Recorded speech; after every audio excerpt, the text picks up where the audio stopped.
Hello, loves, and welcome back to WitchyMarlaina's Ghost Adventures. I am your host, WitchyMarlaina, and today we are going back into my 50 States and 500 Scariest Places to Visit book, and we are visiting Idaho. There was a few places I wanted to visit in Idaho, but this one had a lot of history, and you know me in prisons. We're visiting this place. It is the Old Idaho Penitentiary. There's in Boise, Idaho. So let's get started with some backstory. In 1870, before Idaho was even a state in the Union, there was this one-cell penitentiary built. The frontier was lawless and needed a place for these prisoners, and it became very quickly a compound of houses to where it housed up to 600 people at one point in any given time. In the course of its century in operation, over 10,000 men and women have graced the doors of this penitentiary. 110 have died within the walls, whether it was sickness, old age, or murder. And 10 out of the 11 Idaho state executions happened in these walls. Absolutely insane. Now, the walls is something else I want to talk about. They were made of sandstone from a very close local rock quarry. They didn't trust the inmates to go any further than that rock quarry to build these buildings. But sandstone, it holds the elements very, very bad. So in the summer, it was extremely hot in the penitentiary, and in the winter, it was blistering cold. Oh, yeah. So the living conditions of these inmates were not ideal, especially being that they didn't even have indoor plumbing until early to mid 1900s.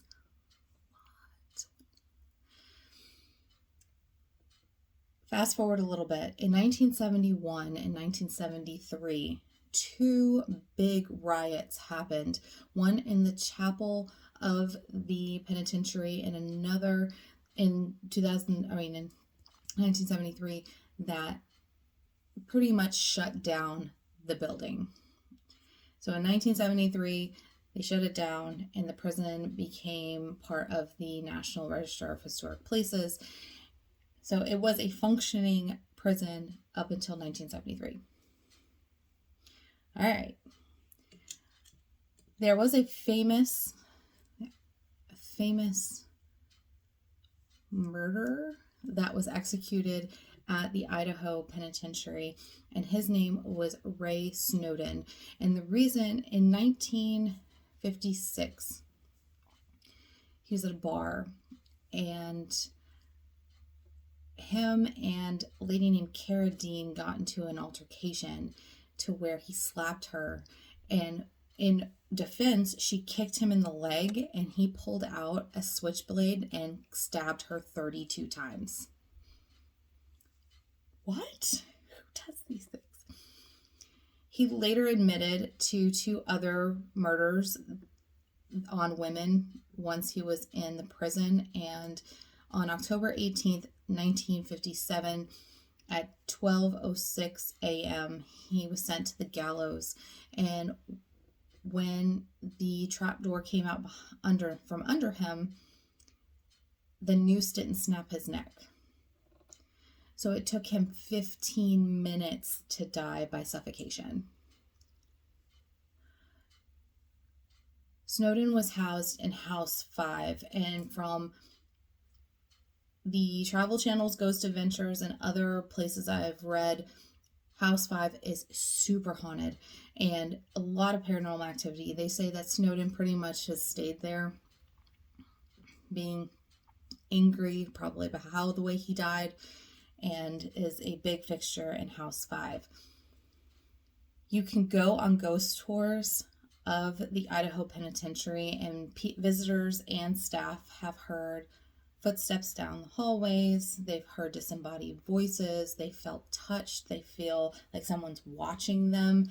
They've also have seen apparitions, especially in House 5, possibly of Snowden. There you have it. The Old Idaho Penitentiary in Boise, Idaho. It blows my mind to know, there's a lot of negative energy just embedded in that sandstone. And remember, I told you guys, when it comes to stones, they hold on to energy like that unless you cleanse them. So that whole place probably needs a good saging. I wish I could just put selenite in corners of that place just to kind of absorb some of that craziness. But again, it's over 100 years of almost 150 years of junk in that place. So I could just imagine the people who are still lurking. Thank you so much for joining me tomorrow on my crystal of the day. I'm still debating on which crystal I want to talk about, so it might be a little bit of a surprise, but I hope to see you then. Thank you for joining me, and I will talk to you later. Bye.